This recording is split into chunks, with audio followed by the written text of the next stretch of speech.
Mais aujourd'hui, dès qu'on dit 8 mars, on ne parle que de pain. De pain et puis de festivités. Alors que y a tellement à faire. Beaucoup de choses ont été faites. Mais ce n'est pas encore fini. Le combat n'est pas fini, ça ne fait que commencer. Et on veut aussi que les femmes comprennent qu'elles ne sont plus seules face à la violence. Dorénavant, elles sont assistées et chaque victime aura la justice qu'elle mérite et chaque bourreau aussi aura la sanction qu'elle mérite. Ce ne serait plus une affaire de pain, de méchoui et de danse. Non, non, non. Ce serait une affaire de concret, d'action et de justice. Le 8 mars, c'est avant tout la journée internationale des droits des femmes. Il est important de dire des droits des femmes parce que depuis un certain temps, c'est assimilé à des festivités. Alors que le 8 mars doit être un moment de recueillement et surtout un moment pour les femmes, pour toutes les femmes qui sont engagées pour la défense des droits des femmes, pour faire l'état des lieux. Où est-ce qu'on a quitté? On est arrivé où? Où est-ce qu'on veut aller? Mais depuis un certain temps, et ça c'est dans presque tous les pays, le 8 mars ressemble un peu à l'ère de la colonisation. Quand les Blancs étaient venus en Afrique pour nous coloniser, ils nous ont distraits. On aimait danser, on nous a donné des miroirs, on a organisé des fêtes. La vigilance de tout le monde s'était endormie et le résultat a été la colonisation. Il y a des pionnières, des femmes qui se sont battues pour qu'aujourd'hui on ait accès à l'éducation, à certaines professions qui étaient avant exclusivement réservées aux hommes. Mais aujourd'hui, dès qu'on dit 8 mars, on ne parle que de pain. De pain et puis de festivités.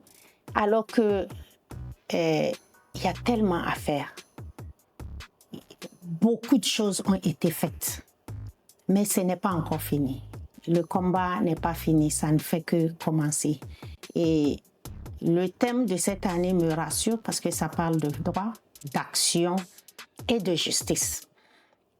Parce que nous, on se bat pour qu'il y ait moins d'injustice au Niger, pour que les femmes n'aient plus peur d'aller à la justice, pour que les harcèlements dans le milieu du travail diminuent, les discriminations au travail, que ça puisse diminuer et la précarité de l'emploi des femmes aussi puisse diminuer dans notre société. Et je pense que toutes ces actions, on peut les mettre dans le thème du 8 mars. Pour la justice, notre association, à travers l'accompagnement qu'elle fait aux femmes, a démontré qu'elle est là pour les femmes. Elle est là pour accueillir chaque femme, pour l'écouter avec respect et bienveillance. Et nous faisons des sensibilisations. Nous avons beaucoup de capsules où on fait comprendre aux femmes qu'elles ont des droits et de ne pas avoir honte, de réclamer et de se battre bec et ongle pour avoir ces droits qui leur reviennent de façon naturelle et de par les dispositions des pays. Et on veut aussi que les femmes comprennent qu'elles ne sont plus seules face à la violence. Dorénavant, elles sont assistées et chaque victime aura la justice qu'elle mérite et chaque bourreau aussi aura la sanction qu'elle mérite par rapport aux violences, au harcèlement et tout ce qui est fait contre les femmes.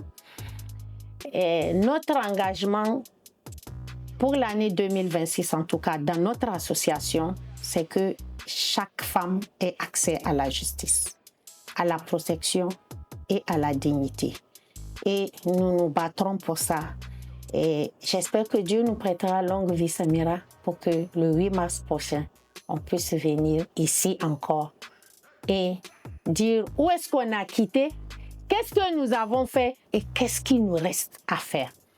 En tout cas, ADEP, on va essayer de faire cet exercice-là, de se fixer des objectifs pour qu'à chaque 8 mars, on puisse voir est-ce que nous avons atteint nos objectifs, qu'est-ce qu'il nous reste à faire, comment on va le faire.